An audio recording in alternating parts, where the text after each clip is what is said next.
Sejam bem-vindos para mais um vídeo e para mais uma apresentação de um livro, e hoje vamos falar do tema corrupção. Mas antes de entrarmos no assunto e falarmos do livro que tem o título Corrupção, escrito, portanto, por Eduardo Damasio, vamos, a título de pequeno aviso, relembrar neste canal Ocidente Nere Livros o direito à informação. Portanto, todo cidadão tem direito à informação. Isto é, portanto, constitucional, está no nosso direito e está na Constituição da República Portuguesa, no artigo 37, que eu passo a ler. A linha 1. Todos têm o direito de exprimir e divulgar livremente o seu pensamento pela palavra, pela imagem ou por qualquer outro meio, bem como o direito de informar, de se informar e de ser informados sem impedimentos nem discriminações. O exercício destes direitos não podem ser impedidos ou limitados por quaisquer tipos ou formas de censura. Portanto, da Constituição da República Portuguesa, o artigo 37, e porquê falar disto? Meus amigos, há muita coisa que acontece na sociedade portuguesa, inclusive o tema da corrupção, como nós vamos ver, que muitas vezes não é do interesse que se saiba, não é? Principalmente pelos poderes vigentes, poderes esses que, segundo este autor que nós agora vamos ver, estão representados nos interesses instalados. Aquilo que é chamado os interesses instalados, praticamente desde o 25 de abril de 1974 até hoje, existe aquilo que os estudiosos, os académicos, os pesquisadores, os cientistas na política e na economia falam de interesses instalados. E é precisamente sobre isso que hoje este vídeo vai falar, e por isso mesmo eu fiz apelo à Constituição da República Portuguesa e ao artigo 37, porque há aqui uma série de temas, série de situações, de factos que aconteceram no espaço e no tempo na sociedade portuguesa, desde os anos 80, portanto este livro vai dos anos 80 até agora, que aconteceram entre nós vários casos de tribunais, como nós vamos ver, e para não haver problema, eu faço apelo a este artigo, porque este canal apenas quer divulgar o conteúdo do livro e tudo o que vai ser aqui dito, portanto, como é sabido, é da autoria do jornalista e pesquisador especialista Eduardo Damasio, que escreve aqui este livro que tem o título de Corrupção. Corrupção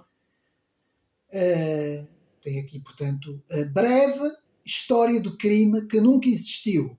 Portanto, ou seja, o subtítulo, Breve História do Crime que Nunca Existiu, é, portanto, o tema que nós vamos hoje abordar, e quer dizer que muitas vezes a corrupção em Portugal passa completamente ao lado. E porquê que eu digo isso? Passa completamente ao lado porque muitas vezes é do interesse destes poderes instalados que este tema não seja muito abordado na sociedade portuguesa, embora a comunicação social ao longo de todos esses anos, não é, desde os anos 80, tem dado cobertura a vários casos mediáticos, como nós vamos ver, e de facto isto é um tema importante, talvez seja o tema mais importante para Portugal, para a nossa economia e também para a nossa política, para os meios políticos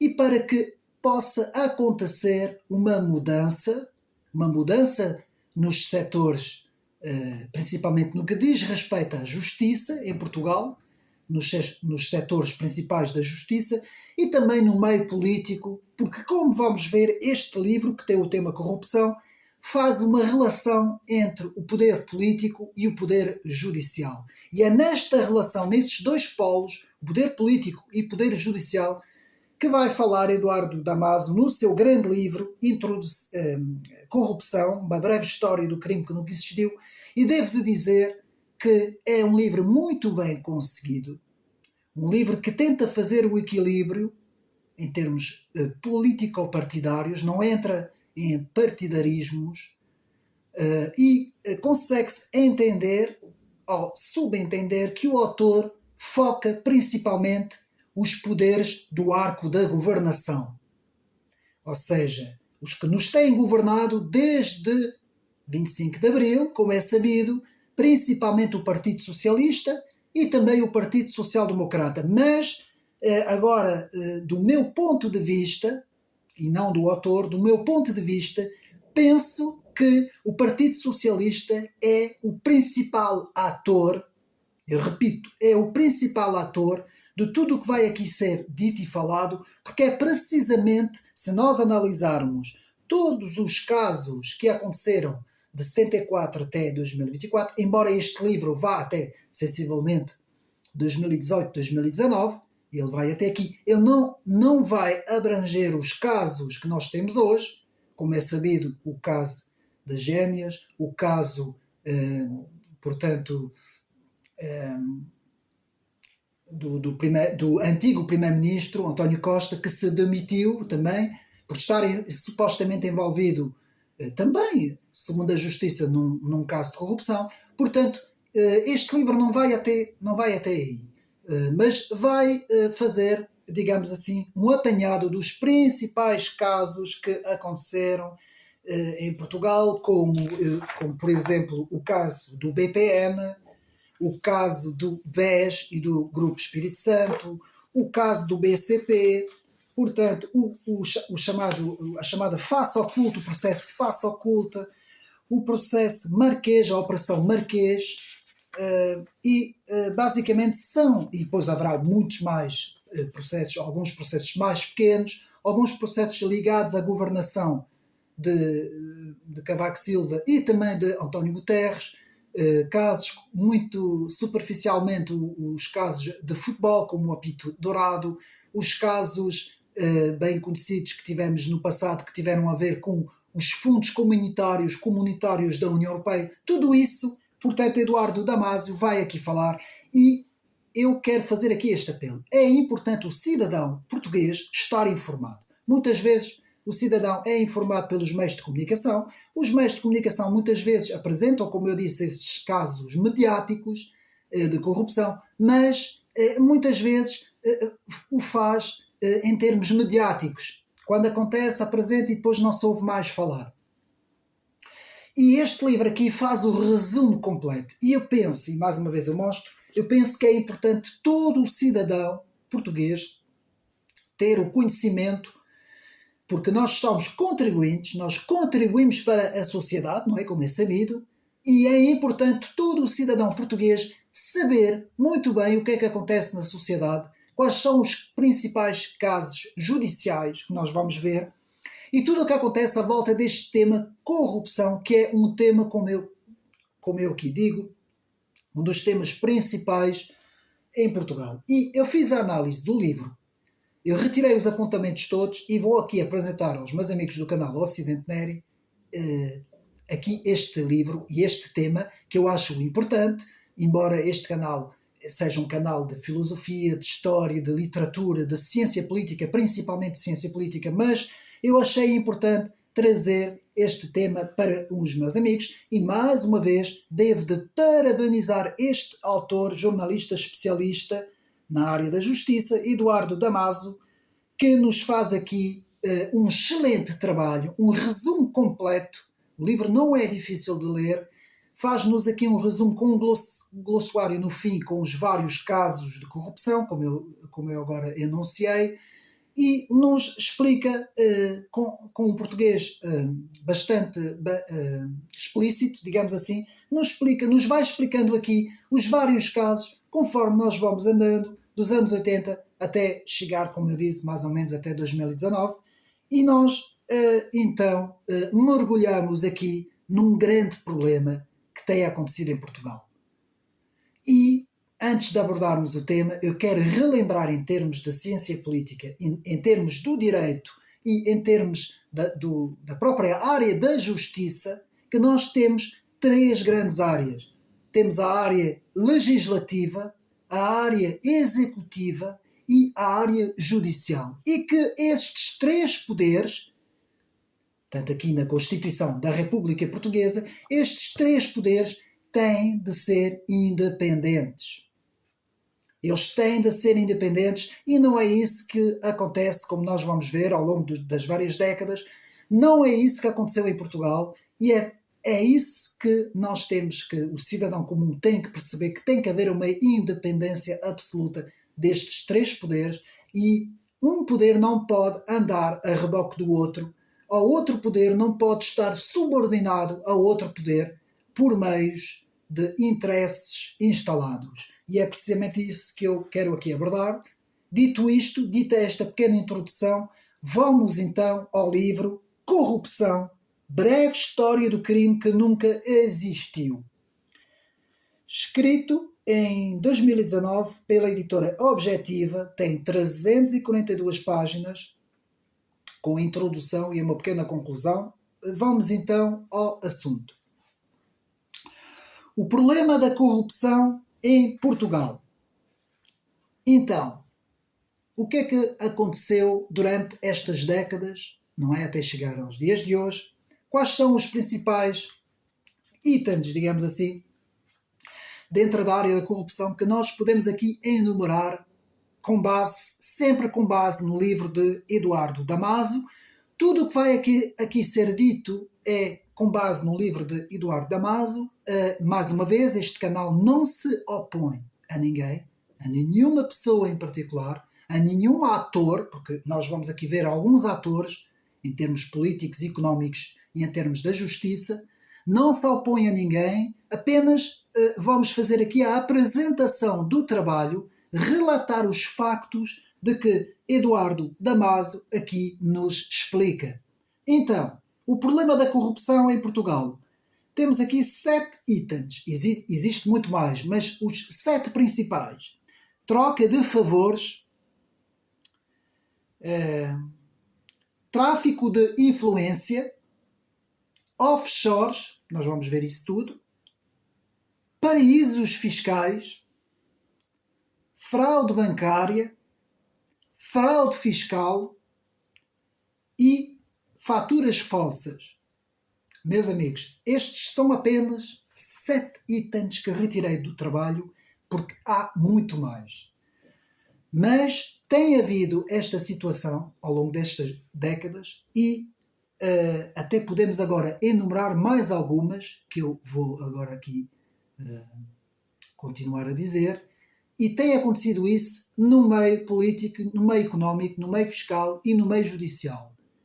Ou seja, o meio judicial trata, portanto, de saber o que é que tem acontecido, não é?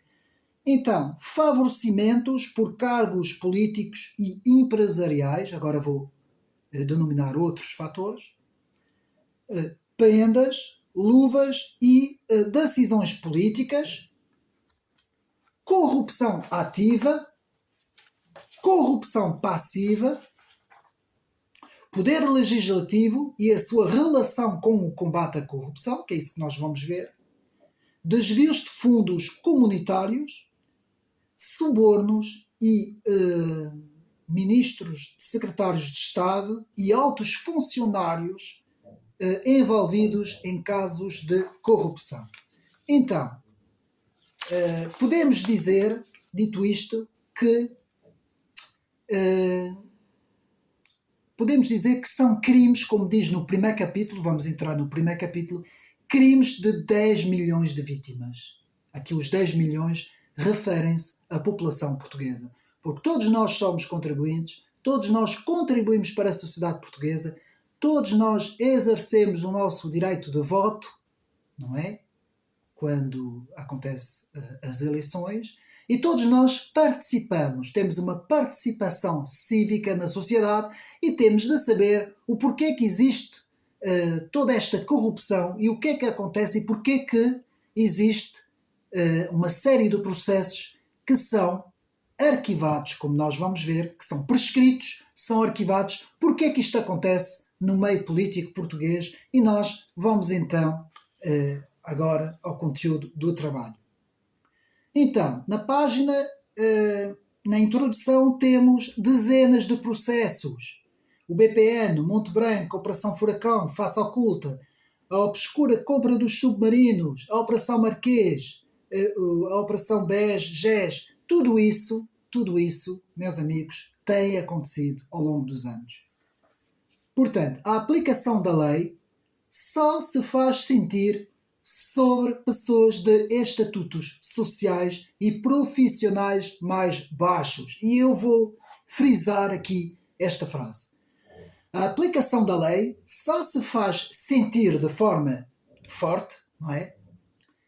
Sobre pessoas de estatutos sociais e profissionais mais baixos. Aí temos uma atuação bastante forte dos poderes judiciais nesta situação.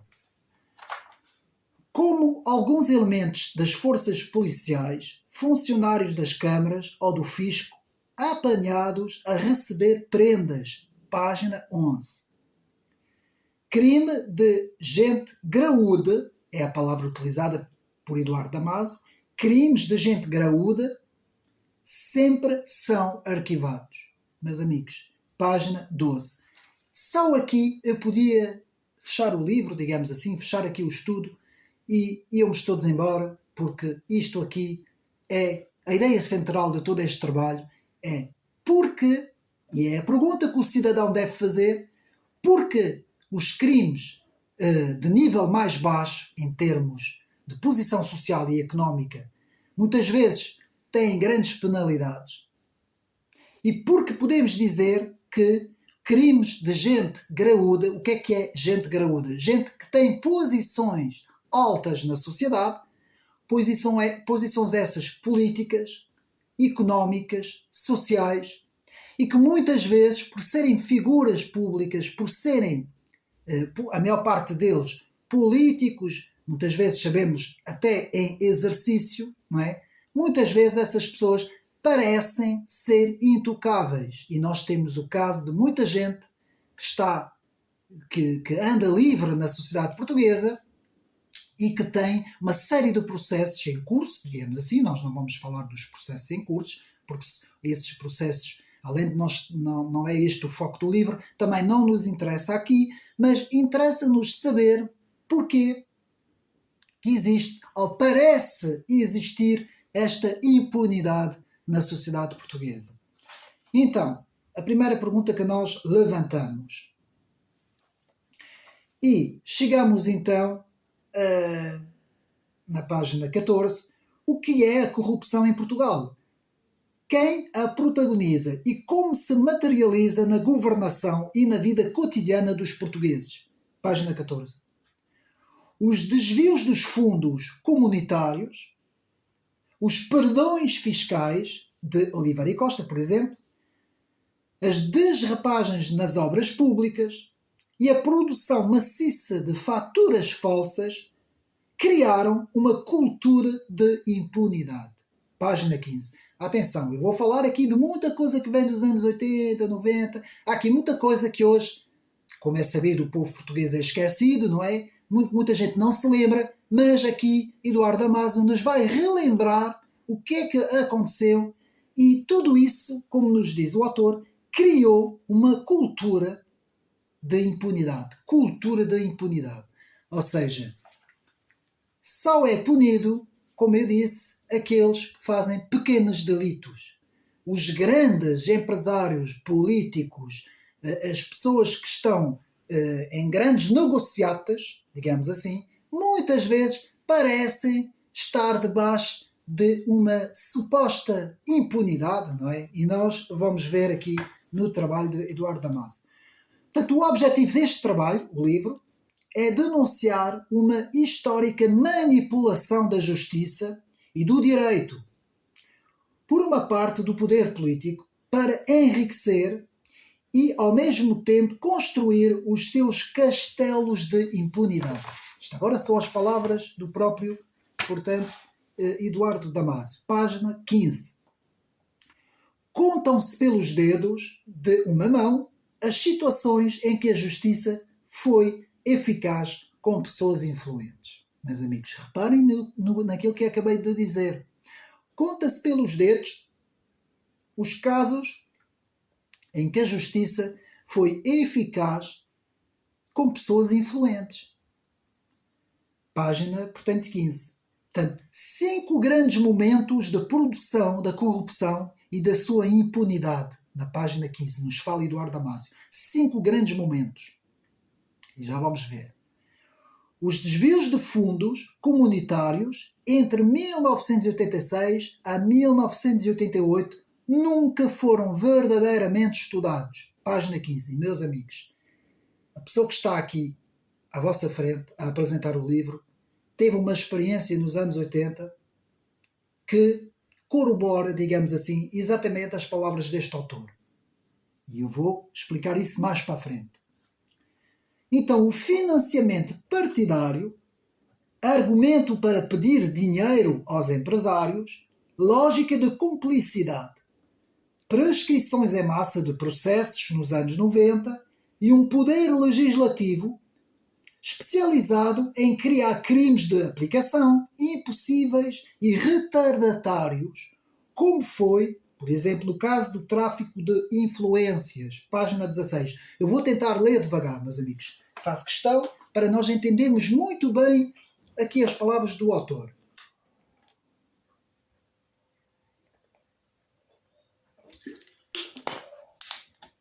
Então, PS, Partido Socialista, e PSD, Partido Social Democrata, aqui na página 17, têm combatido a corrupção de forma eficaz? Ponto de interrogação.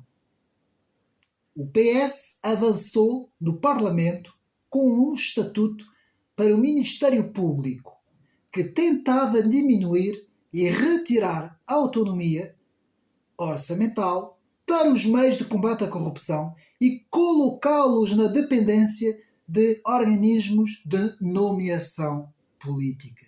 Meus amigos, isto tem acontecido ao longo dos anos. E muitas vezes, mesmo com os meios de comunicação social, tudo isso passa ao lado do cidadão comum, que depois, quando é as eleições, não se lembra destas situações. Então, uma aliança perversa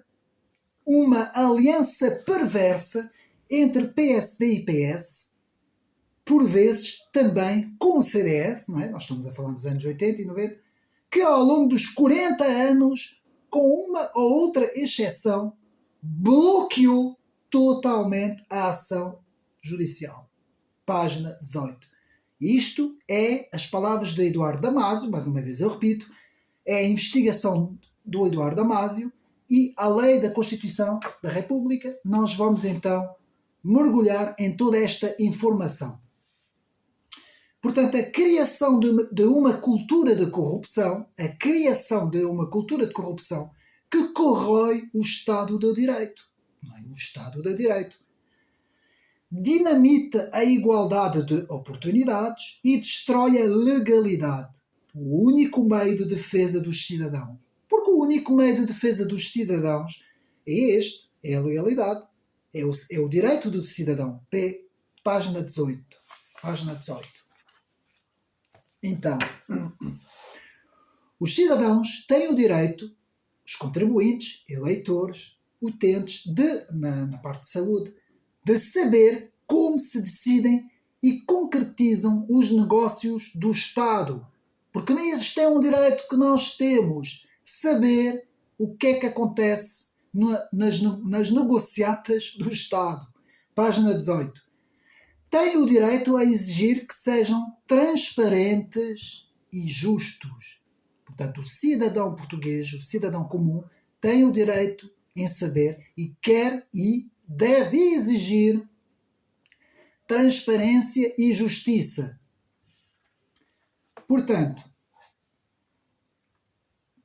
há aqui uma pequena divergência que eu tenho com o autor, é natural, eu vou passar isto muito rapidamente, aqui na página 20, que o autor cavalga um bocadinho no tema da direita popular quando diz que toda esta corrupção está a dar um bocadinho de acha para a fogueira, como se costuma dizer, para a direita popular. E eu discordo completamente disto, porque a direita conservadora, que este canal é um canal conservador, e a direita popular não anda à procura absolutamente nada. Simplesmente as coisas acontecem na sociedade e dão-nos razão. Ou seja, as coisas acontecem muitas vezes e dão razão, por exemplo, ao presidente do partido Chega, sem querer aqui fazer partidarismos, que não é isso que nós queremos aqui neste canal, mas muitas vezes o que acontece dá razão, portanto, ao próprio interventor, não é? Quando nós falamos na corrupção. Então, e por isso eu discordo um bocadinho aqui desta parte, na página 20. Seguindo em frente, ponto número 1. As grandes almofadas, as chamadas grandes almofadas, parte 1, as grandes almofadas. Portanto, a primeira parte, o livro é constituído por várias partes, como nós vamos ver, e depois há vários subcapítulos que nós vamos aqui ver. Portanto, primeiro capítulo, o crime invisível, da parte das grandes almofadas. O crime invisível. Em 1995, já por esta altura, veja bem, portanto, vamos recuar até 1995. Portanto, em 1995, já por esta altura, o patrão da CIP alertava para a lei do financiamento dos partidos pelas empresas e de uma grave adulteração do princípio da livre concorrência.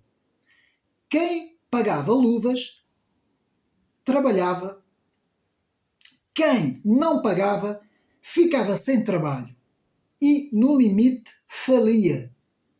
Página 24. Já em 1995, tínhamos este aviso deste patrão, não é? Da CIP. E continuando, na página 27, casas de ministros pagas com fortunas desconhecidas. Desvios de fundos comunitários. Enriquecimento sem causa de vários políticos. Enriquecimento do nada de vários políticos. Mas mesmo depois das declarações do líder patronal, deste líder, ninguém foi investigado. Ninguém foi preso e o sistema de luvas, já vamos ver o que é o sistema de luvas, continuou a dominar os concursos das obras públicas. Página 27. E agora aqui sim, página 26, mas eu vou dar aqui primeiro a definição de luvas. Para nós sabermos, é uma recompensa recebida por quem presta um serviço ou facilita um certo negócio de outrem. Claro, um negócio que não é legal, muitas vezes, não é?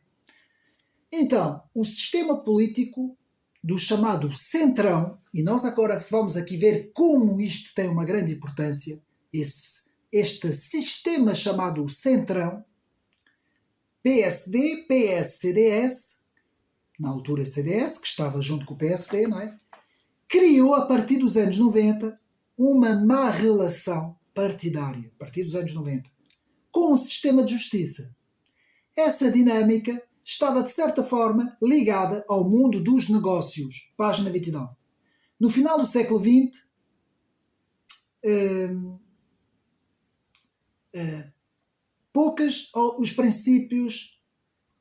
poucas foram as figuras públicas que não admitiam a existência de níveis muito altos de corrupção. Página 29. Então, corrupção no âmbito das obras públicas, desvios de fundos comunitários, perdões fiscais e faturas falsas. Aqui temos logo a introdução desses itens pelo o autor do livro, que nos vai dizer que começou logo dessa altura, portanto, na corrupção, começaram logo aqui todas essas situações. Tudo grandes fontes de dinheiro ilícito, vou repetir, tudo grandes fontes de dinheiro ilícito, página 29. Corrupção no âmbito das obras públicas, desvios de fundos comunitários, perdões fiscais e faturas falsas. Então, a incapacidade para investigar a corrupção, falta de meios, reparem bem como isto vai ser importante para este trabalho, falta de meios, nós vamos agora ver isso ao longo de todo o vídeo. Falta de meios, leis inaplicáveis, portanto, governanças internas pelo domínio do inquérito entre Ministério Público e a Polícia Judiciária. Nós vamos ver aqui estas duas situações entre o Ministério Público e a Polícia Judiciária. Uma alta autoridade contra a corrupção, a ACC, com poder, mas dependente do poder político. Página 29. Vamos aqui ver aquilo que quando eu fiz a introdução do poder legislativo, executivo e judicial, e vamos agora aqui ver como há uma dependência muito grande em Portugal. Houve durante todos esses anos uma dependência muito grande do poder judicial pelo poder político, ou seja, dependência dos meios judiciais em relação aos decisores políticos e principalmente aos partidos do arco da governação, ou seja, o centrão, aquilo que nós denominamos o centrão. Então, foi acontecendo vários despachos de arquivamento dos processos e assim matava-se logo a nascença a investigação. Teias de antimanhas, vejam bem, teias de antimanhas legislativas montada pelo poder político. Página 30. Então, os 5 estrangulamentos, nos diz Eduardo Damasio, os 5 grandes estrangulamentos. Fundos comunitários, perdões fiscais, faturas falsas, obras públicas, prescrições de processos judiciais. Para impedir que o governo caísse, os partidos do centrão transformaram o poder legislativo e o direito público nas principais fontes da criação dos mecanismos de corrupção.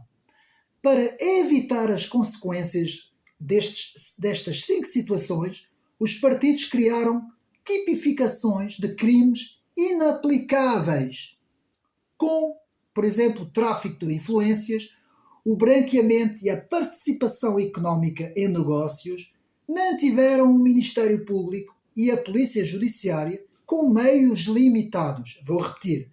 Mantiveram, portanto, o Ministério Público e a Polícia Judiciária com meios limitados.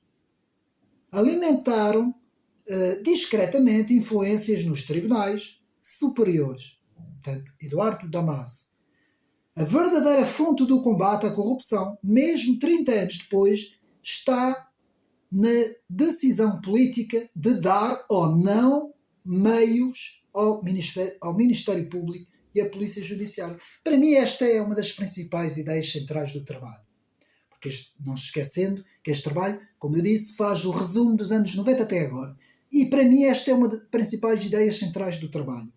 Portanto, dar os meios ao Ministério Público e à Polícia Judiciária. E foi justamente este controlo de meios, por meio do centrão, que muitas vezes originou toda esta corrupção não ser combatida de forma correta.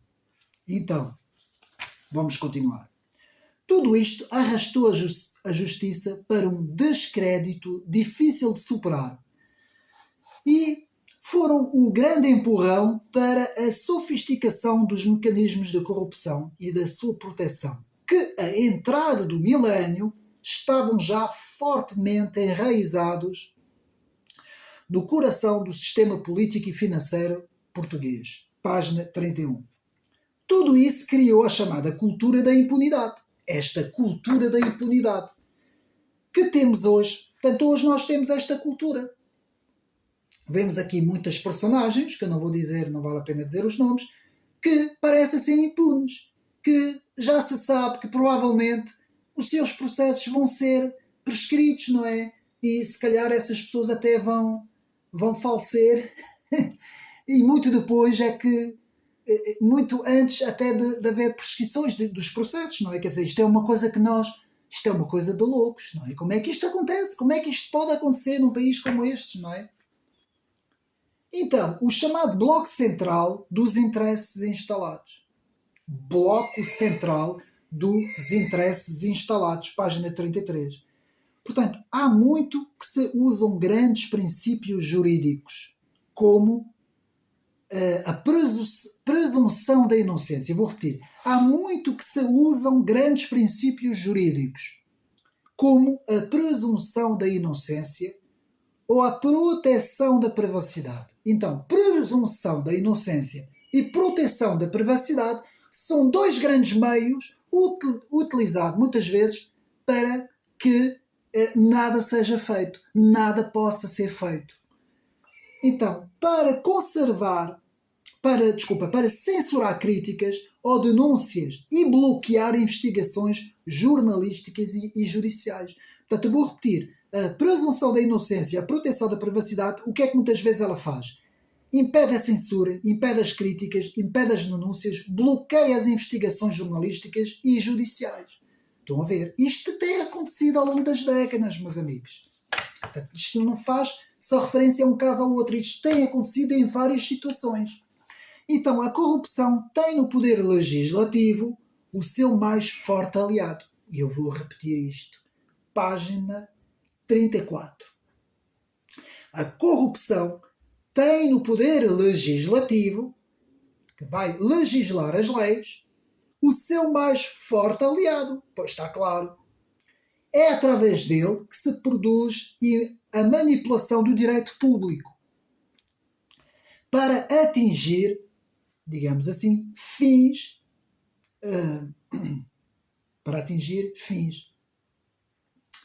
inconfessáveis. Portanto, a corrupção tem origem legais nos órgãos de soberania e no poder legislativo. Era manipulação do Estado e da Justiça. E na manipulação do Estado e da Justiça. Portanto, eu vou repetir. A corrupção tem origens legais nos órgãos de soberania, no poder legislativo e na manipulação do Estado e da Justiça. Página 34, Eduardo Damasio. Então, tudo isso incentivou o pântano político para desistir do cargo do Primeiro-Ministro, por exemplo, página 36, o caso da corrupção das câmaras e o saco azul, a demissão no caso da Fundação para Prevenção e Segurança Rodoviária, por exemplo, do próprio Armando Vara e Luís Patrão, página 36. Todos os nomes que aqui são ditos, portanto, é do trabalho de Eduardo Damasio.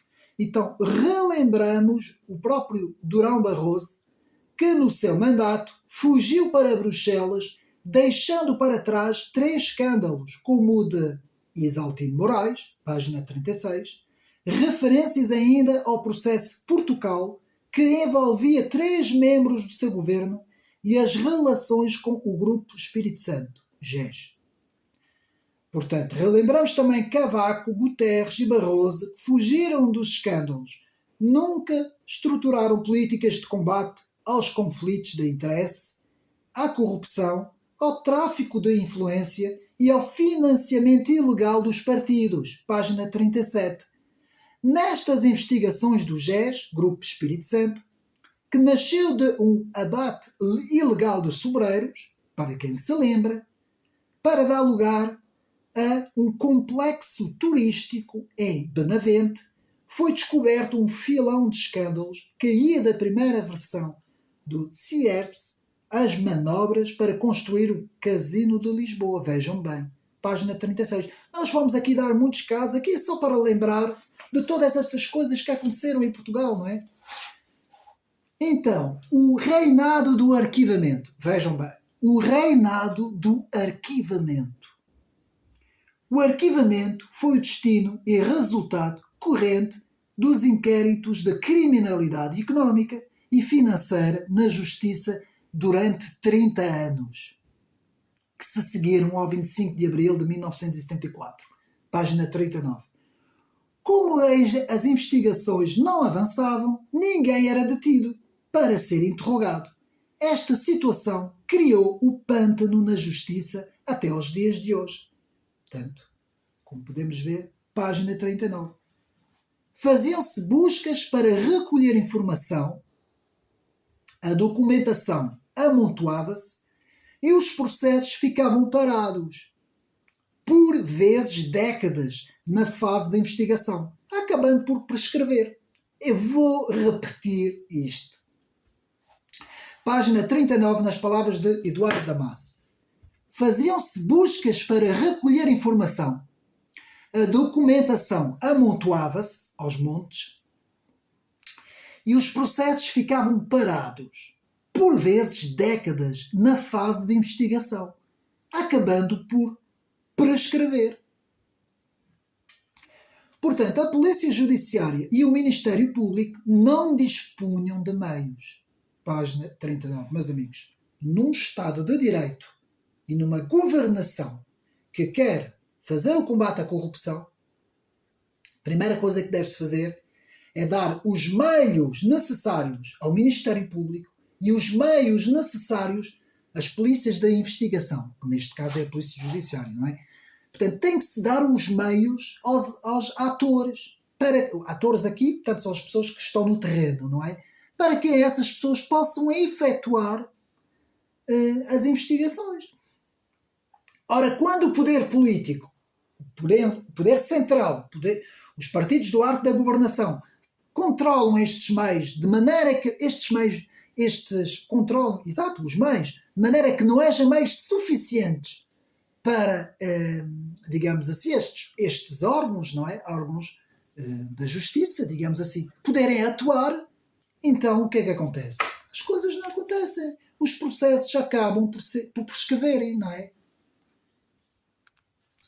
Processos muito pesados. Portanto, processos muito pesados que acabam prescritos ou arquivados de crimes de corrupção redigidos de forma a impedir a prova dos indícios investigados. Página 40. Não sou eu que digo, está aqui tudo. Durante 3 décadas vivemos como se não existisse corrupção em Portugal. Isto dá vontade de rir. Durante 3 décadas vivemos como se não existisse corrupção em Portugal. Não se provava, não se condenava nada. Meus amigos, eu só comecei a ouvir assim um combate à corrupção foi agora desde que apareceu o partido Chega. Desculpem lá estar a falar disso, mas é a realidade. Porque antes as coisas passavam, a televisão falava, mas não se percebia nada. Os processos eram prescritos, as pessoas andavam em liberdade, havia-se as pessoas a irem aos tribunais e a coisa ia andando e ninguém percebia absolutamente nada, não é? Então, Portugal tem sido um paraíso de leis administrativas, página 43, que oferece dificuldades para os decisores políticos corruptos possam cobrar facilidades. Os licenciamentos de obras e os jogos de parceiros ambientais, por exemplo, são dos melhores exemplos. Advogados, engenheiros, economistas e gestores superiores têm dominado os principais partidos do arco da governação. Agora, referência ao caso de Carlos Melancia, foi o governador de Macau, aqui na página 43. O autor vai falando de vários casos conforme vai andando na história, não é? Página 43. O processo Melancia, 2 processos com 2 julgamentos separados, casos de corrupção, condenados pelo pagamento de luvas. O processo, muitos anos depois, prescreveu, página 43. Eram próximos do presidente, na altura, Mário Soares.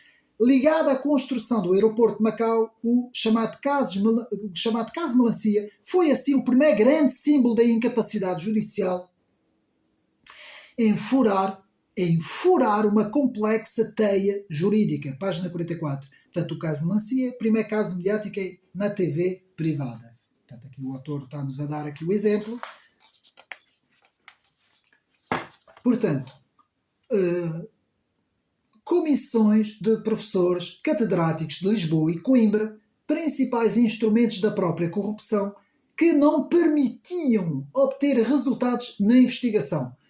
O direito vigente não consistia em qualquer resultado, mínimo que fosse, e fazia parte do vasto arsenal de almofadas e travões criado pelo poder político, com o objetivo de manter os magistrados e a polícia bem longe dos casos.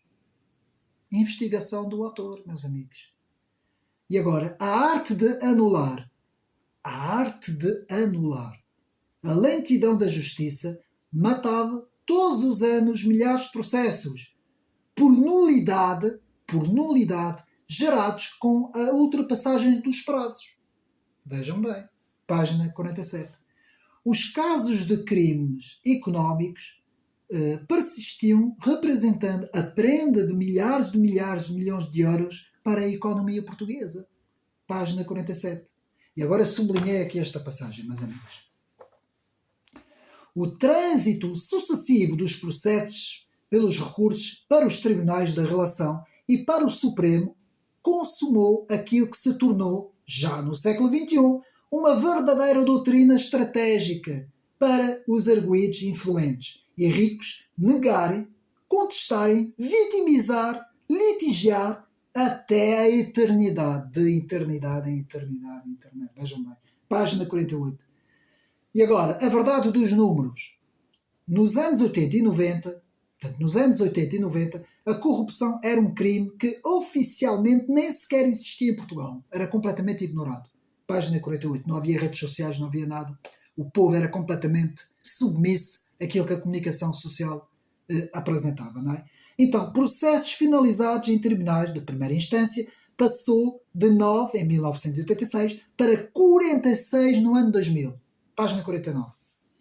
Portanto, o escândalo dos perdões fiscais, as privatizações por ajuste de direito, as pontas giratórias entre o governo e as empresas, as faturas falsas, subornos a ministérios, secretariados de Estado e altos funcionários, a promiscuidade entre governos e os interesses do Grupo Espírito Santo, por exemplo, e ex-ministros que apareciam subitamente com grandes fortunas. Ex-ministros que apareciam subitamente com grandes fortunas. Página 50.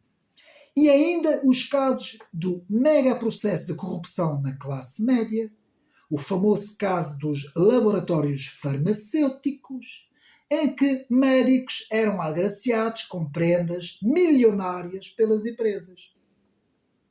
Página 51. Eu digo-vos uma coisa, se houver alguém em Portugal que se lembrar, em França fazem muito isso, mas aqui em Portugal, infelizmente, se houver alguém em Portugal que se lembrar em escrever um livro, um investigador, alguém que tenha conexões, que esteja lá dentro, no meio, isto agora estamos a falar aqui no meio medical, não é? No meio farmacêutico, no meio da saúde, não é? Digamos assim. Se houver alguém que se lembrar em escrever e publicar um livro, um trabalho, um relatório, mas neste caso seria mais um livro, sobre a corrupção que existe entre o meio farmacêutico e o meio medical, meus amigos, eu até ponho as mãos à cabeça. O que deverá vir, a matéria que deverá ser escrita num trabalho destes. E não deve ser pouco, meus amigos, não deve ser pouco. Só digo isto, não deve ser pouco. Isto aqui, Eduardo Amaro, passa aqui só apenas numa linha, não fala quase nada, fala assim, de raspão, digamos assim. Mas a corrupção, então desde 2020, que eu não quero aqui falar no canal, de tudo o que aconteceu, meus amigos, eu até ponho as mãos à cabeça. Então, uma década depois, as borlas de muitos milhões ao Serviço Nacional de Saúde, SNS, continuaram sem freio. Sem freio. Página 51. Agora, no governo de Passos Coelho, houve uma exceção com o combate à fraude no SNS. expondo ao Ministério Público e à Polícia Judiciária com uma estratégia operacional e os resultados apareceram sem demora. Vejam bem, quando a gente quer fazer qualquer coisa, consegue. Aqui o autor nos diz que foi uma exceção na forma de organização da investigação criminal. Página 51 e 52. Tenho que beber um bocadinho de água, peço desculpa aos meus amigos.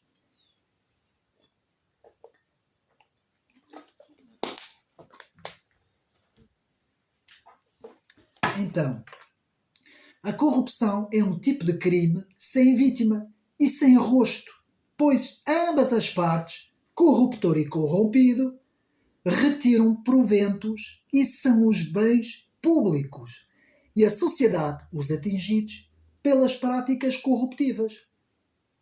Porque quem exerce a corrupção e quem beneficia dela, muitas vezes são os beneficiários disto tudo. E quem paga são os contribuintes. Meus amigos, esta história da corrupção só é prejudicial para os contribuintes. É a sociedade portuguesa que paga a fava, que paga a fatura, como sempre, não é? Página 53. Então, o Ministério das Finanças dos governos de António Guterres e de Durão Barroso, em 2002 e 2003, recusaram propostas da Polícia Judiciária para fiscalizar as grandes obras públicas ou os grandes projetos. Página 54. A proposta de combate à fraude e à corrupção foi feita, mas nunca aceita. Isto faz lembrar as propostas de hoje do Chega, não é? Portanto, página 55. Portanto, a necessidade de fiscalização das grandes obras públicas, o combate às fraudes tributárias em sede do IVA, o combate às fraudes aduaneiras na área do contrabando de tabaco, álcool, açúcar, veículos, combustíveis, nunca foram verdadeiramente realizadas. A Polícia Judiciária foi, pelo contrário, afastada, em particular na construção dos estádios para o campeonato, por exemplo, como exemplo aqui, para o campeonato do Euro 2004, página 55. Vejam bem tudo o que aconteceu até hoje, não é? Se nós formos a fazer uma retrospectiva, como aqui faz muito bem o autor, portanto, a Polícia Judiciária propunha a criação de um sistema de informatização automatizada do Estado que fosse gerido por um órgão de legitimidade, governo ou parlamento, e supervisionado por outro órgão de soberania, por exemplo, a Procuradoria-Geral da República, ou o Supremo Tribunal de Justiça, ou até o Tribunal de Contas. Seriam cruzados, reparem, seriam cruzados todos os dados e registros informatizados. Foi tudo recusado.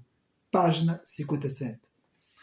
Portanto, o enriquecimento ilícito, a inversão do ónus da prova nas instituições em que há saída de capitais para paraísos fiscais, legislação sobre o acesso à informação relativa à aplicação financeiras aguerridas por advogados e muitas outras medidas que a Polícia Judiciária reclamava. Um documento ambicioso da Polícia Judiciária, mas que foi travado. Página 57. No entanto, depois foi criada a UIF. E eu vou continuar. A UIF, Unidade da Informação Financeira decorrente de uma obrigação da União Europeia, da legislação de combate ao branqueamento de capitais, página 58. E, meus amigos, neste caso, pode-se dizer que a União Europeia andou em cima. Atenção. Eu sou o maior crítico que existe desta União Europeia. Mas pode-se dizer que, em termos de combate à corrupção, eles andam e andaram em cima. Claro, não é que eles também pode-se dizer que nos anos 80 e por aí fora deram bastante dinheiro a Portugal, não é? Então, crimes cometidos no exercício de funções públicas. Página 59, vamos ler. Recebimento indevido de vantagens, corrupção passiva ou corrupção ativa, tráfico de influências, violação de regras urbanísticas, branqueamento de capitais, o abuso de poder, e crimes titulares de cargos públicos. Página 59. E agora, página 59 também, a falta de vontade política. Falta de vontade política. Por que será? Por que será que há falta de vontade política no combate à corrupção, não é? Não existe em Portugal uma política concertada de combate à corrupção. Página 59. Página 63 e 64 agora. As leis anticorrupção em Portugal, lei número 20/2008, não permitem a investigação criminal recorrer aos mais elementares instrumentos de recolha de provas. Realizar averiguações preventivas, fazer registros de voz e imagem, escutas telefónicas e quebra de sigilo bancário. Portanto, há uma série de situações que a lei não permite, não é? É a técnica do Partido Socialista de José Sócrates, na altura, que pretendia mostrar que se muda alguma coisa, mas mantendo tudo na mesma. Eu tinha um professor que, quando falávamos em ciência política, ele dizia assim: olha, o Partido Socialista é mostrar que se muda as coisas para manter tudo igual. Era mais ou menos isso que ele dizia. E eu lembro-me destas palavras, meus amigos. Eu lembro-me destas palavras, porque é exatamente isto que o Partido Socialista fez ao longo destes anos.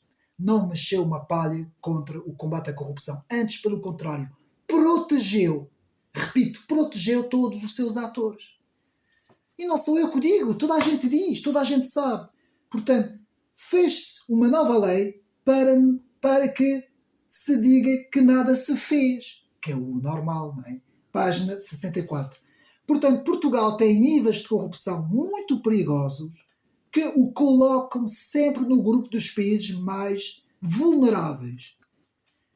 Basta ver os índices de transparência internacional, onde em 2019 voltamos a cair um lugar para o número 30 abaixo da média da Europa, página 64. Portanto, não esquecendo que isto foi escrito em 2019.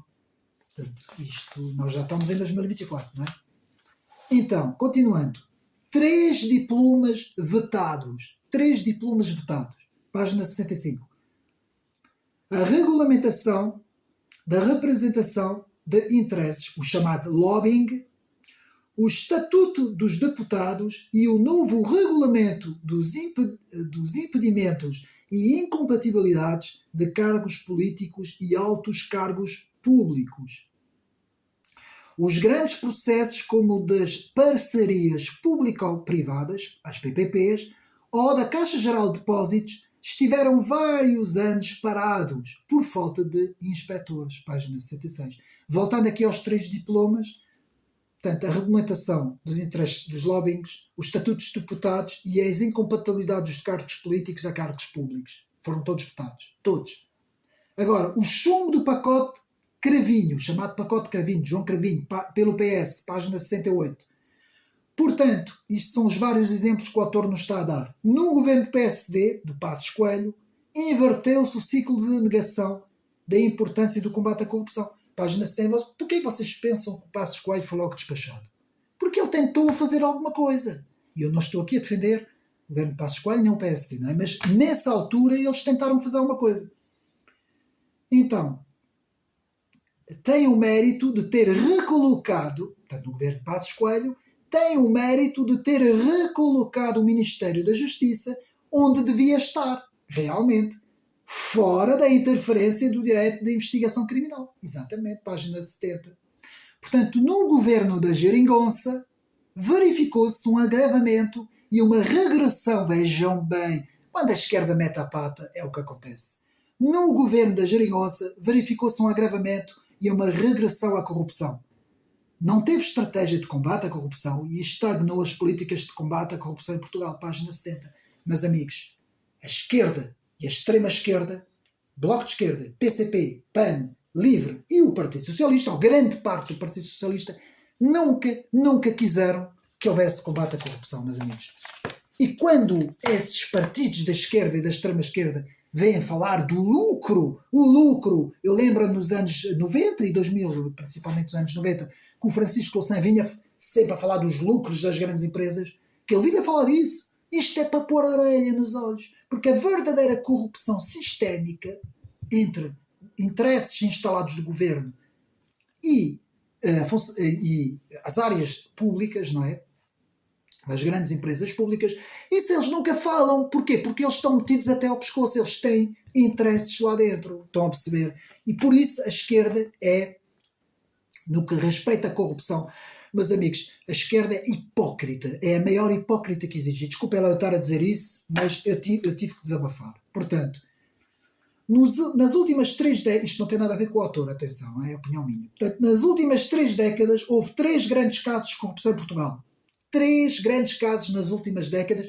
Não estou a falar agora com o caso das gêmeas, com a demissão do antigo primeiro-ministro e dos últimos casos do lítio, todas essas trafulhas que houve do João Galamba, do próprio Pedro Nuno Santos, tudo o que aconteceu de 2019 para cá, esqueçam, não está aqui no livro. Estou aqui a falar até anos 80, anos 90, década de 2000, e segunda década do século XXI até 2019. Temos então 3 grandes casos.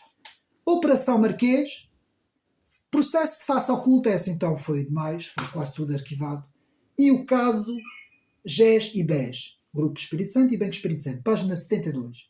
Aqui, Eduardo Namazo nos fala que esses pelo menos foram os 3 grandes. Para não falar na área do futebol, que houve também o Pinto Dourado, mas o autor aqui não entra muito no caso do futebol, que também, atenção, também, digamos assim, também, de certa forma, mobilizou muito da corrupção em Portugal. Atenção. Então, as almofadas de amortecimento do Poder Judicial. Portanto, eu vou repetir. As almofadas de amortecimento do Poder Judicial. O controle legislativo, reparem bem, controle legislativo, isto é as almofadas. O controle legislativo e definição da entidade em competência para investigar, indefinição da entidade com competências para investigar, crimes de prova impossíveis, como a corrupção, o tráfico de influências e o branqueamento de capitais, e a alta autoridade contra a corrupção. Portanto, controlando esses 4 perímetros, não é? Veja bem. E quinto, ainda há que é o quinto. Transformação da corrupção em contratos públicos assinados à vista de todos e com a cobertura dos órgãos de comunicação social e publicados em Diário da República, página 73. E agora, portanto, eu não preciso dizer mais, meus amigos, comprem um livro que vale a pena. Eu digo-vos uma coisa, mais uma vez eu digo, comprem este livro, Eduardo Namazo, o livro da corrupção. Tráfico, depois no final eu vou mostrar alguns outros livros interessantes também. Capítulo 2, Tráfico de influências, o crime que nunca se prova, que é praticamente o título do livro, que é o crime que nunca existiu, não é? Tráfico de influências, o crime que nunca se prova, capítulo 2. Tráfico de influências, um dos pilares do enriquecimento ilícito na esfera partidária. E ponta aberta para a corrupção. É mesmo uma ponta aberta, página 75. Portanto, é enriquecimento rápido e sem causa plausível de um punhado de políticos. Página 75. A fortuna estrambólica de Duarte Lima, aqui o autor faz uma ou 2 páginas sobre isso, que tinha origem pouco claras, não é? Muito pouco claras de onde é que vinha aquela fortuna, página 76. Muitas fortunas que vêm de poderosos como vendas de influência, de concessões, legislação à medida, libertações de verbas públicas, cunhas, fatores, mediante contrapartidas, que vão de luvas milionárias a benesses muito diversificadas. Página 76. Portanto, a amputação, a nascença do crime de tráfico de influência. Vou repetir. A amputação, a nascença do crime de tráfico de influência. A lei número 48/95, que criou o crime de tráfico de influência, que ao exigir a prova da revelação direta, chamada sinalagma, entre a vantagem patrimonial obtida e o ato ilegal, favor praticado, afastava a incriminação da influência suposta. Estão a perceber como é que a coisa funciona? Página 78. Portanto, esta circunstância levou à absolvição de todos os arguidos por tráfico de influência. Vou repetir. Esta circunstância levou à absolvição de todos os arguidos por tráfico de influência. Página 78. Dado a dificuldade de provar tal um nexo de casualidade. Para os cidadãos comuns lerem este livro, Corrupção. Vamos continuar. Isto agora ainda está a começar. A ineficácia probatória de crime de tráfico de influência, que contém ou serve de prova. Então, a argumentação clássica das defesas, portanto, a argumentação clássica das defesas dos arguidos, poderosos e influentes, que passaram a seguir uma estratégia de litigiar a todo custo e de recorrer de todas as decisões em todas as instâncias judiciais e a vitimização na comunicação social através dos jornalistas. Eu não vou dizer o nome, vocês sabem muito bem quem é que faz isso, não é? Página 82. A disseminação do dinheiro por dezenas de contas bancárias. A disseminação de dinheiro por dezenas de contas bancárias. E muitas delas em paraísos fiscais. Página 83. Enriquecimento sem causa visível que teve nas obras públicas a sua maior expressão. Página 84. A explosão nos anos 90 de obras financiadas pela Europa criou um mercado fértil para o tráfico de influências, que nessa altura não era crime, página 84, como porta aberta da corrupção que era quase impossível provar, página 84. Portanto, um funcionário que preste serviço relevantes a alguém de forma ilegal poderá ser premiado com a garantia de colocação de familiares em cargos bem remunerados nas empresas do interessado. Página 85. Poderá transitar do setor público para o setor privado. Página 85. Já viram bem, meus amigos? Os casos por exemplo, os casos dos Airbus e Duarte Lima, não é?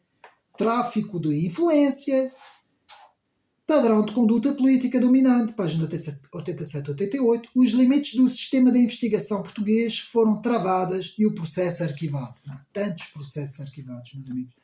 A fortuna inexplicável de Duarte Lima, toda a história das contas fantasmas e do enriquecimento estranho, entre a página 90 e página 100.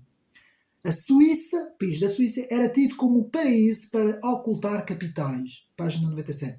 Terceiro capítulo. O obsesso administrativo da alta autoridade contra a corrupção. Portanto, a história da AACC, não é? A alta autoridade contra a corrupção, não sei se é bem assim que se diz, mas eu acho que é, página 101, de 1983 a 1992. Representou uma almofada estratégica entre o crime de colarinho branco e a Polícia Judiciária e o Ministério Público. Passamos logo para o capítulo 4. A guerra pelo controle dos meios. Guerra pelo controle dos meios. A importância de Cunha Rodrigues no Ministério Público foi o homem mais poderoso do país entre 1984 e 2000. Página 111. Passados mais de 20 anos, o Ministério Público ainda necessita de estender a mão ao poder político através da hierarquia e ainda se vê na obrigação de pedir o especial favor do reforço de peritos para a obtenção de autorizações financeiras. Foi assim com todos os procuradores de Cunha Rodrigues, Souto Moura, Pinto Monteiro, Joana Vidal e até chegar a Lucília Gago. Página 113.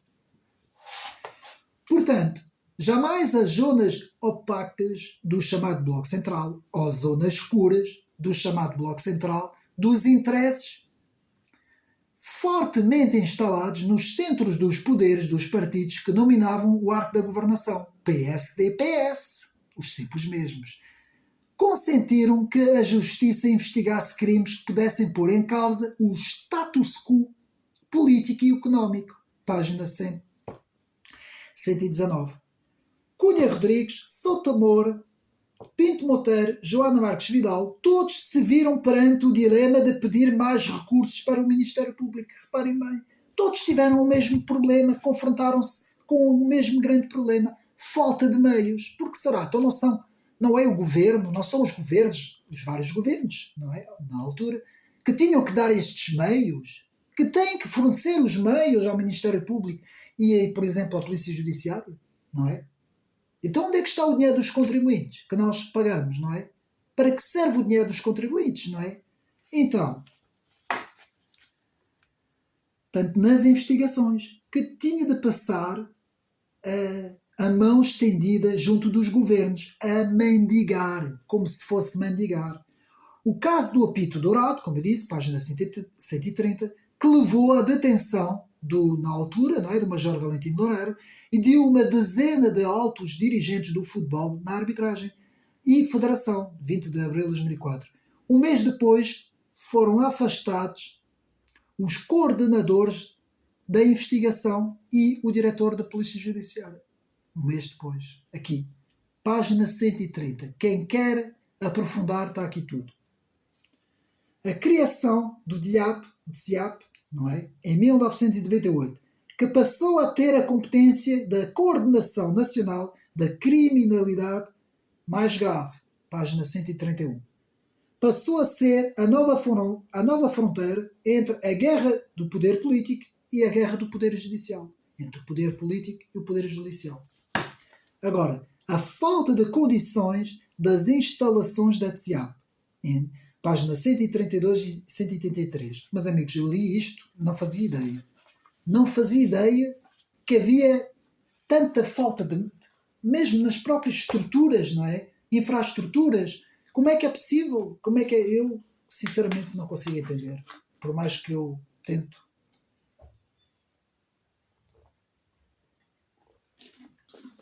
Enfim.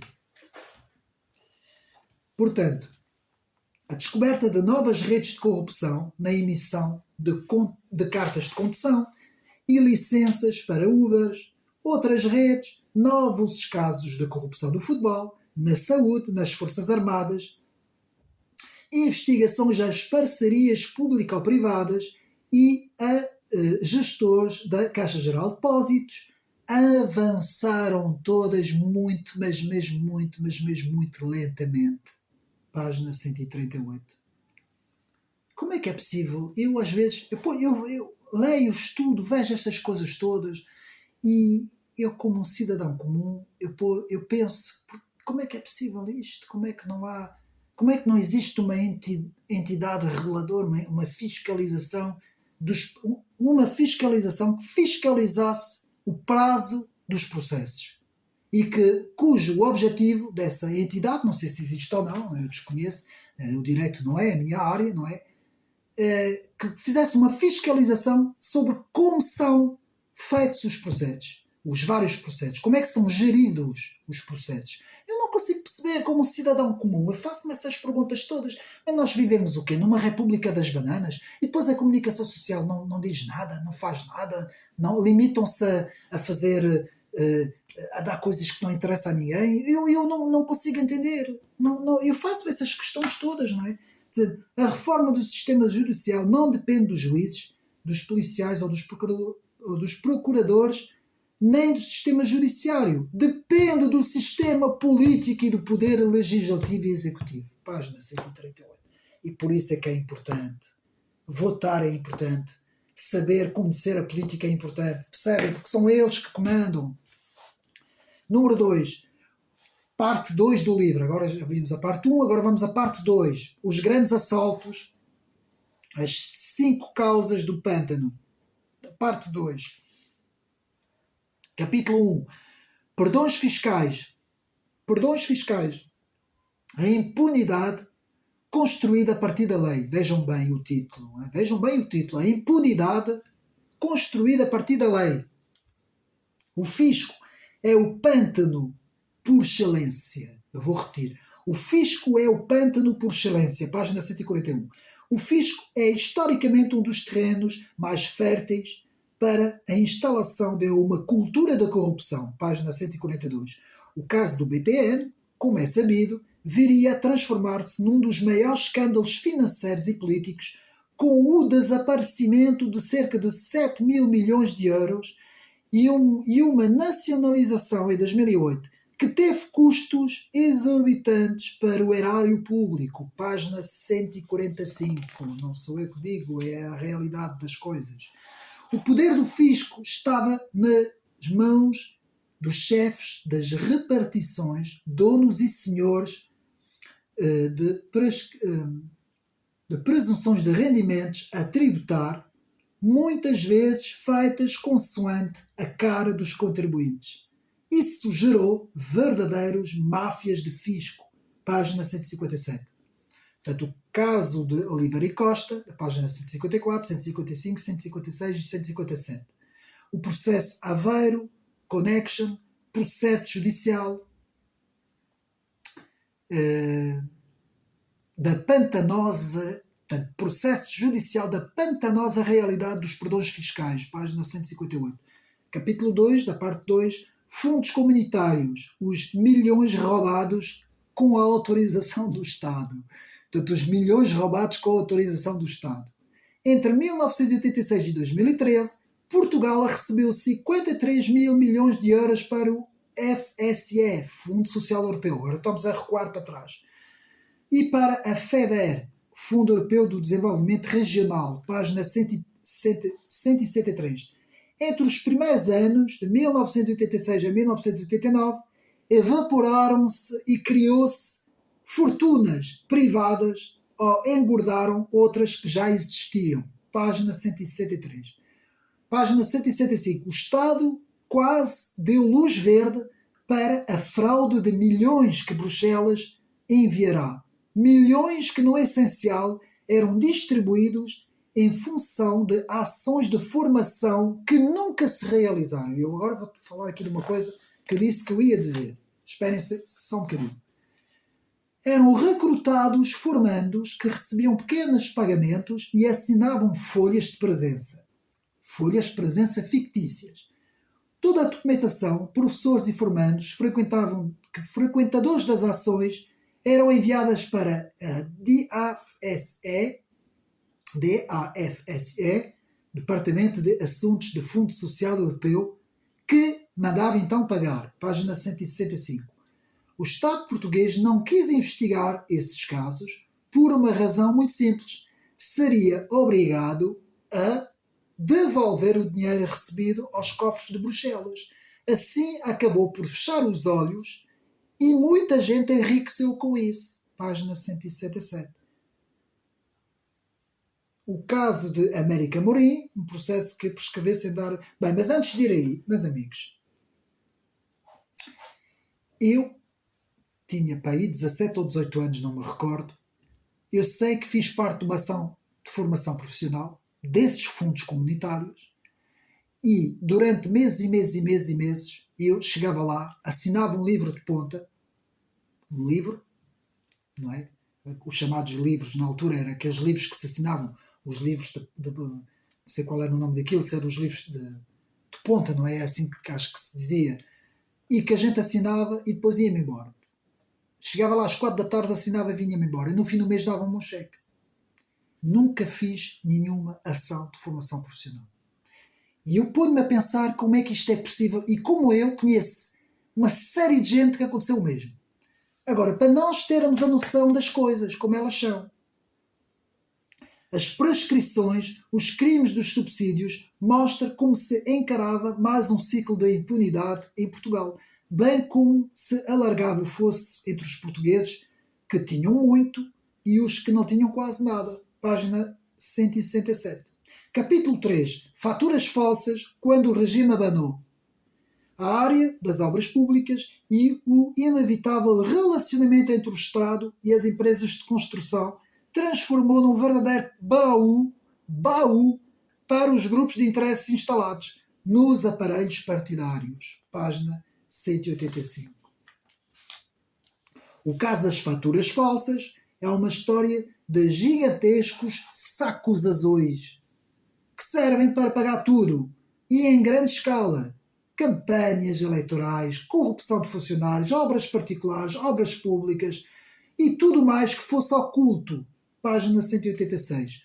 Os famosos sacos azuis foram os aliados de um sistema de corrupção que atravessou todos os ciclos políticos, sempre com base em concursos públicos, falseados e quase clandestinas e distribuições de prémios.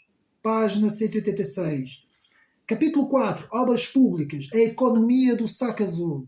Em muitas das situações detectadas, os interesses dos funcionários concretizavam-se no favorecimento de empresas privadas que eram suas, de familiares onde trabalhavam e que dependiam do imenso bolo do dinheiro que a TAE dispendia. Página 185 e 186. Capítulo 5. Prescrições. O erro oportuno. A prescrição dos crimes acontece quando um processo termina por decurso de um determinado número de anos, mesmo sem ter conclusão ou não. Ora, aí é que está a fonte do erro. Aqui está a fonte do erro na página 201, nos diz Eduardo Damasio. É a eternização da ação penal através da utilização de manobras e expedientes dilatórios até a prescrição final. Página 204. As prescrições são o golpe final da impunidade. Reparem bem, as prescrições são o golpe final da impunidade. São a garantia absoluta de que nada acontece a quem praticou o crime. Os perdões fiscais, desvios de fundos, corrupção nas obras públicas, faturas falsas, manipulação da lei são a causa de muito do atraso económico. É onde está situado um dos principais problemas do atraso e empobrecimento português. Vejam bem. Página 204. Há mais de 40 anos já. E eu vou fazer aqui a apresentação de um livro muito interessante, que agora não me recordo do autor, não tenho agora de cabeça, que é As Causas do Atraso Português. Ficam atentos, em janeiro, porque isto vai ser muito interessante. Ponto 3. O Grande Pântano, parte 3. Portugal não é um país de corruptos. Ponto de exclamação. O caso dos submarinos, vejam bem, 2006. A escuta do processo Portugal entre uma conversa de Abel Pinheiro e Paulo Portas, onde indiciaram-se um acordo na compra dos submarinos com Luís Horta e Costa, presidente agora não percebi o que é que eu escrevi, do ESCOM, com um pagamento de 1 milhão de euros. Página 215. Está aqui tudo no livro. Portanto, a falta de provas obrigou o arquivamento do inquérito. A Alemanha não enviou as informações bancárias e a investigação deu uma conta bancária na Suíça por onde passaram cerca de 30 milhões de euros. Isto foi o processo submarino. Processo Freeport, 2005. Indícios de que José Sócrates receberia 2 milhões de euros quando era ainda Ministro do Ambiente. Página 222. Face oculta. Página 222. O negócio PT-TVI. Resultado, a investigação foi recusada pelo Procurador-Geral da República, Pinto Monteiro, e pelo Presidente do STG, Supremo Tribunal de Justiça, Noronha Nascimento. Mas, amigos, eu estou a passar muito depressa, porque isto está aqui tudo, os processos todos. No fim, há aqui um glossário com os processos todos explicadinhos. Tudo explicadinho, meus amigos. Portanto, todo o poder nas mãos de José Sócrates. Eu vou ler aqui esta passagem, porque ela é importantíssima. Na página 224, no processo face oculta, ficou igualmente bem vincado para a história a já referida grave omissão da Justiça aos níveis mais elevados.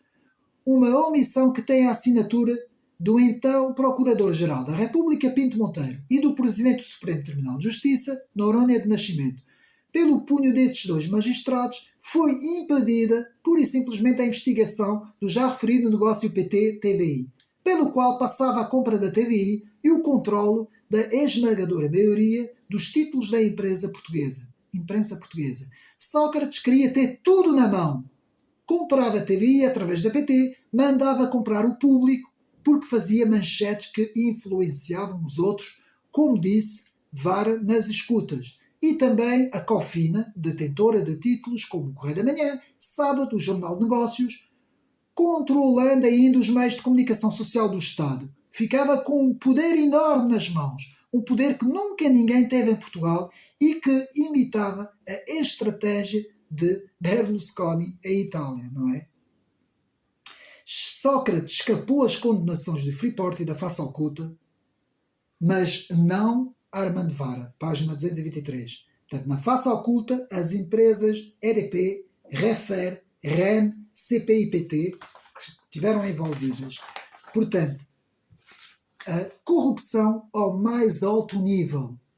A corrupção ao mais alto nível. Página 228, 229.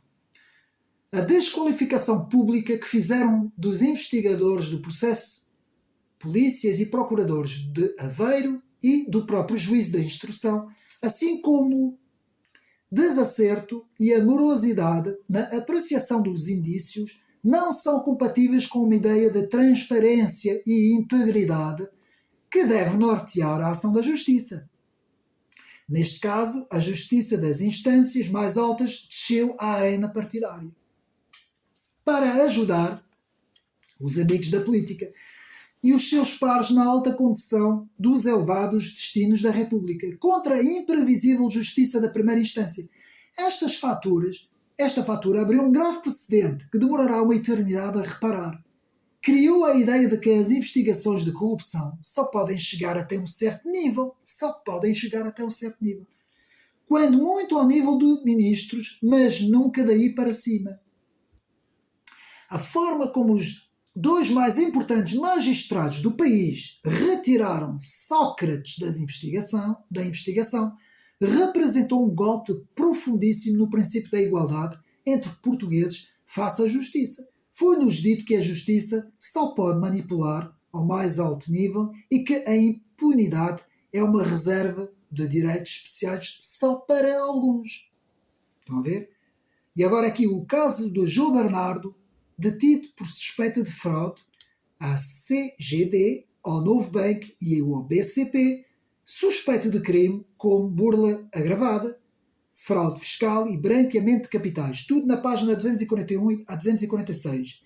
Isso é só para nós vermos. Passamos agora para capítulo 2, da parte 2, corrupção e crise. Há várias coisas, eu passei um bocadinho à frente, senão nunca mais acabava aqui o vídeo. E passamos para o capítulo 3, a metáfora de João Bernardo. A queda de Sócrates, todo o caso de José Sócrates e a sua técnica de vitimização, nos diz Eduardo Damasio, página 252, 253. Em toda a sua vida partidária, Sócrates viu a política prevalecer repetidamente sobre a justiça, construindo a partir do direito público e da lei a malha protetora da impunidade que salvaguardou sucessivas fortunas de políticos poderosos, fortunas feitas graças à corrupção e ao tráfico de influência. Até Sócrates ser preso, preventivamente, apenas Duarte Lima e Isaltino Moraes tinham sido tocados. O que representa estes dois políticos, afinal, no mar imenso dos velhos princípios dos bastidores que moldam traços essenciais do regime. O que representam comparados com o velho baronato que as maiorias da AD, do Bloco Central e de Cavaco Silva tinham engordado. Um rigoroso nada, ou comparados com o próprio Sócrates, que foi quase dono e senhor do país. A partir da sua histórica maioria absoluta do PS. Então, o saque a Portugal, página 263, o saque a Portugal. Depois de uma investigação que foi crescendo até as 45.180 páginas, vejam bem, 45.180 páginas, organizadas em 115 volumes, alicerçadas em centenas de documentos, depoimentos e perícias, bem como em 36.033 comunicações telefónicas de 199 intervenientes com 39 telemóveis colocados sob escuta. A acusação esparelha-se por 3.083 páginas e culpando 28 arguidos. É um indiscutível marco histórico, uma autopsia dos anos de saque a Portugal, um saque liderado por José Sócrates e Ricardo Salgado, que agiam como imperadores da política e da finança. A acusação materializa uma afirmação inequívoca do Estado de Direito democrático, defendendo a separação dos poderes, o sistema de justiça, a sua função de escrutínio legal e de contrapesos, atuando num consolidado quadro de garantismo judicial próprio de uma democracia. Meus amigos, está aqui tudo. Página 263, não sou eu, está aqui tudo. O pântano da contratação pública, seja a teia das câmaras, o poder de quem tem o poder de quem não tem o poder. Uma justiça que não consegue explicar mistérios como o enriquecimento meteórico de alguns políticos que não conseguem explicar os milhões pagos em todo o tipo de negócios do Estado e como o Estado é uma justiça que não é apenas incompetente, é uma justiça controlada politicamente por leis intencionalmente mal feitas, cheias de omissões e restritivas na possibilidade de produzir as provas de crimes que são investigados. É uma justiça controlada por governos que andam há quase meio século a obrigá-lo a mendigar meios técnicos e humanos, que não mentem os seus homens em lugares-chaves e têm conseguido impor limitações de funcionamento impensáveis numa democracia moderna.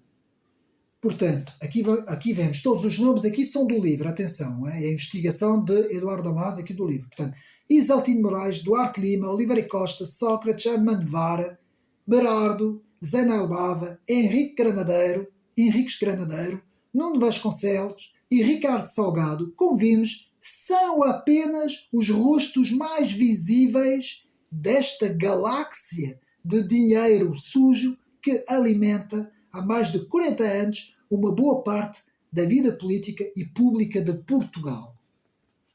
Vejam bem. A ideia de que a esquerda e o socialismo são os bons, não sendo corruptos, não defendendo a justiça, e a ideia que a direita que é a má, não corresponde à realidade, meus amigos. É exatamente o contrário. Esta imagem que a comunicação social muitas vezes passa é exatamente o contrário. É exatamente o socialismo e a esquerda que são os rostos da corrupção em Portugal. Isso tem que ser dito. Isto tem que ser dito. Esta história de andarem sempre a chamar extremos aos outros é para poder sacudir esta imagem de corrupção que esta gente tem.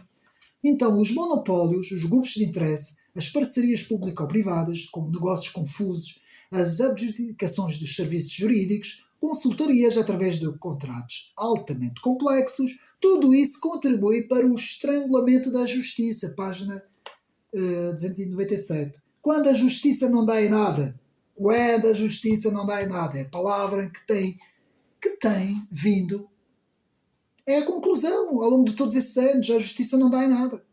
Conclusão. Portugal, país de corruptos? Ponto de interrogação. Mas antes de lermos, quer dizer, a justiça não dá em nada, regalias para os que podem, ricos e poderosos, e condenações sem direitos para os pobres. Página 302. Meus amigos, já é assim desde a Roma Antiga. Os pobres não têm hipótese, são condenados. Não têm defesa, não têm hipótese, muitas vezes não têm direitos. Ou, se têm, são muitas vezes negados completamente. E os ricos e poderosos, muitas vezes, passam por meio dos pingos da chuva. Vamos ler então. O caso BPN, BPP, BES, Banif, Operação Marquês, Operação Labirinto, Cova da Beira, Freeport, Portugal, Apito Dourado, o caso do prédio dos CTTs em Coimbra, a Face Oculta, o Monte Branco, a bandalheira dos serviços urbanísticos da parte das câmaras municipais, o assalto que houve ao solo urbanizável em Lisboa e noutras grandes e médias cidades, as leis de financiamentos negociadas à porta fechada e aprovadas por todos os partidos, a evasão fiscal organizada que a Operação Furacão detectou, as suspeitas aterradoras nas compras do Estado e nas adjudicações das obras públicas, os fundos de aplicação omissa ou incompreensível. Apenas algumas das coisas que têm acontecido, não é? Portanto, os bons arguídos são sempre vítimas. Ou seja, os chamados bons arguídos são sempre as vítimas. É a velha máxima de que um bom político é acompanhado pelo fogo sagrado de virtude. Página 35. E por fim, chegamos ao fim, para não ser muito, também para não amassar demasiado os meus amigos. Eu vou ler esta parte, os males do país, e depois farei uma pequena conclusão final sobre o trabalho de Eduardo Damasio. Portanto, os muitos males do país. Os muitos males do país. Não há, pois, apenas um mal da justiça. Há muitos males do país, incluído o que há muito aponta para a necessidade de reformar a justiça administrativa, civil, comercial, tributária, áreas que tomam a vida dos portugueses verdadeiramente penosa, de cada vez que têm de as enfrentar. Mas com isso ninguém se importa muito. Mas eu vou repetir isto. Há muitos males no país, incluindo o que há muito aponta para a necessidade de reformar a justiça administrativa, civil, comercial, tributária, áreas que tornam a vida dos portugueses verdadeiramente penosa, de cada vez que têm de as enfrentar, o cidadão comum. Mas com isso ninguém se importa. O que interessa é atender à conveniência de meia dúzia de cavalheiros a contas com processos incómodos. É para isso, criou-se o mal da justiça. No sentido puramente penal, que é o melhor argumento para legislar na direção que mais interessa a estes senhores, alterando a estrutura de poder na justiça criminal, particularmente no Ministério Público, mudando os critérios de nomeação e progressão na carreira, fazendo depender a gestão e colocação dos magistrados de valores dominantes no mundo dos partidos, com a confiança, criando uma supremacia implacável das hierarquias e sobre os protagonistas das decisões da primeira instância, habitualmente a porta de entrada mais áspera no sistema. Até aqui.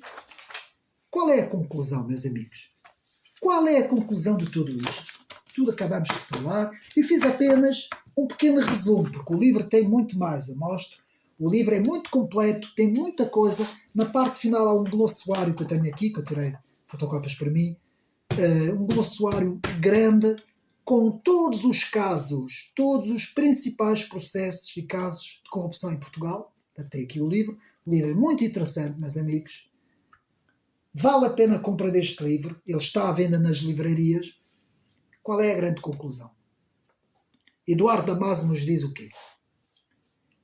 Primeiro, uma relação entre o poder político e o poder judicial. E quase que se pode dizer, não uma dependência, mas uma, digamos assim, é o controle do poder político sobre o poder judicial. E isto não pode acontecer num Estado de Direito. Como eu disse, poder legislativo, poder executivo e poder judicial têm que ser independentes. Não podem ter controle algum uns dos outros. Não podem, têm que estar separados. É a divisão do poder, é a lei da separação do século XVIII, muito bem escrito no livro L'Esprit des Lois, que é um livro muito interessante, um grande calhamaço, é que em ciência política e também no direito se aprende, não é? Se lê e se aprende de o Baron de Montesquieu, Charles II de Montesquieu, o Baron de Montesquieu, um autor que eu conheço muito bem, um autor francês que eu conheço muito bem, e que faz esta divisão dos poderes políticos, que a partir daí se convencionou no direito e na ciência política como sendo a base do Estado de Direito, poder legislativo, executivo e judicial. Visto isso, temos que ver que não pode haver subordinação do poder judicial ao poder político. E o poder legislativo não pode legislar para criar, digamos assim, condições para a facilitação nos processos políticos, nos processos de corrupção. Ou seja, normalmente o que é que deveria acontecer? Deveria acontecer, primeiro, como eu disse, uma fiscalização nos prazos e depois haver uma forma dos prazos não prescreverem, tentar fazer com que eles não, o menos possível, e também não haver a constante recorrência, digamos assim, às várias instâncias, não é? E sempre a empurrar os processos para novas datas, não é? Que isto é muito acontecido, é isto que muitas vezes os arguidos fazem, junto com os advogados, não é? Muitas vezes fazem isso. Ou seja, passam-se anos e anos e anos e anos e constantemente os arguidos recorrem os processos e nunca mais se desenvolve absolutamente nada. A coisa nunca mais anda para a frente por causa disso. E depois o que é que acontece? Depois os prazos acabam por chegar ao fim, não é? Depois os arquivos, depois os casos prescrevem, os processos prescrevem e depois há o arquivamento dos processos e tem sido esta a história da corrupção em Portugal, meus amigos. Tem sido esta. E depois também não se dá nas investigações, na parte da investigação, não se dão os meios, ao longo de todos esses anos, desde os anos 80, como nos diz muito bem o autor, não se deram os meios para que haja investigação, de forma que se conseguisse obter resultados, não é? Quer dizer, o Ministério Público, a Polícia Judiciária e todas as instâncias que têm este papel, não é? Na investigação e no trato dos processos, se não houver meios, a coisa não consegue desenvolver, não é? Ou seja, não existe combate à corrupção sem que as instâncias tenham meios. E isto é uma das tónicas que o investigador Eduardo Damasio põe no seu trabalho. Os meios, a ver a importância dos meios. Meus amigos, o que dizer? Nota 10 para este trabalho. Nota 10. Eduardo Damasio. Parabenizar o autor. Parabéns. Um grande trabalho. Aconselho toda a gente a ir comprar o livro. Comprem o livro para saber o que é que se passa. O cidadão tem que estar informado. Dentro do mesmo, não sei se eu pus aqui de lado ou não, eu penso que sim, deixa-me ver. Pus aqui. Deixa-me ver. Pus aqui alguns livros que eu fiz no canal, também assim do mesmo tema, a mesma temática, de Paulo de Moraes, o bem conhecido Paulo de Moraes, com o pequeno livro negro da corrupção, fenómeno intrusivo que mina a democracia portuguesa. Portanto, os meus amigos podem ir ao canal e ver o resumo do livro. José Gomes Ferreira, um autor e um jornalista, escritor e autor que eu gosto muito, que eu ouço muito, portanto, uma das pessoas, por acaso, que eu gosto muito de ouvir as suas análises, e eu aconselho toda a gente a ouvir, com a Vânia de Portugal ao regime dos banqueiros, José Gomes Ferreira. Também podem ir ao canal ver o resumo do trabalho. Portanto, podem ir ao canal ver o resumo do trabalho. E, por fim, também apanhados as investigações judiciais às fortunas escondidas dos ricos e dos poderosos, que trata do mesmo que nós acabamos de ver, apanhados. Um livro também muito interessante, de António José Vilela. Portanto, eu aconselho também, está no canal, podem ver o resumo também. Portanto, eu aconselho. Meus amigos, mais uma vez, nós, os cidadãos, temos que andar informados. Temos que ter o olho aberto, saber o que é que se passa, a analisar muito bem as coisas, os documentos, as leituras, os livros, pesquisar muito bem, saber onde é que nós andamos, para saber em que sociedade nós vivemos e depois com isso usarmos as nossas armas, que são o voto. É muito importante nas eleições o voto. E, meus amigos, mais uma vez, espero que tenham gostado deste meu trabalho. Não percam, vai haver muita coisa mesmo. Chegou-me agora muitos livros, vai haver muita coisa para 2025, inclusive, anuncio desde já aqui no canal, eu vou fazer um vídeo especial sobre o conflito da Síria, porque tenho ouvido, é mesmo a expressão que eu vou utilizar, eu tenho ouvido barbaridades na televisão sobre o conflito da Síria.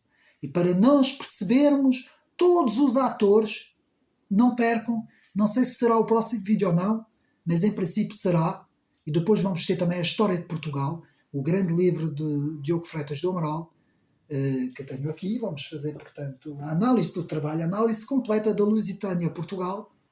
Portanto, depois eu irei também apresentar o livro. Portanto, meus amigos, não percam, vai haver muita coisa mesmo, mas mesmo muita coisa. Geopolítica também, vamos ter algumas coisas em geopolítica.